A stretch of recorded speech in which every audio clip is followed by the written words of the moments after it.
Alright, what I want to talk to you about is we do on the Honda TRXs, we do a subframe mod. And what we do is we actually lower the subframe.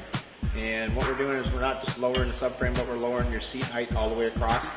We're adding 2 billet brackets here in the back, and it eliminates your stock seat latch that you probably had trouble with.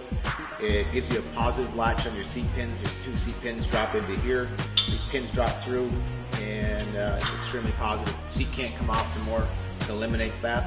Plus, we give the rider the adjustability of these billet aluminum heims here on the bottom to raise and lower the subframe. You know, everybody's got their own taste. So I gave you an adjustment there to change it. A good example of what we're doing here is this is a stock bracket that we removed off of the subframe. This is our bracket, and if you can tell the difference, there's definitely a difference in height. We're lowering your seat height about a ½ inch. Everything's about center of gravity, getting through the corners fast, and this is one of the ways that we're doing it.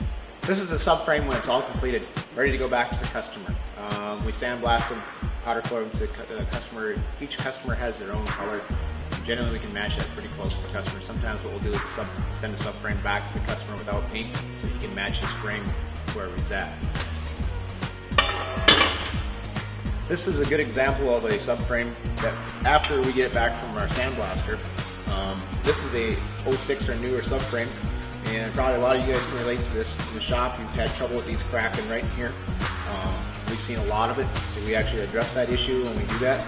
We're adding a gusset on the 06s in here to make it stronger, to get rid of the flex. We always add to the factory welds.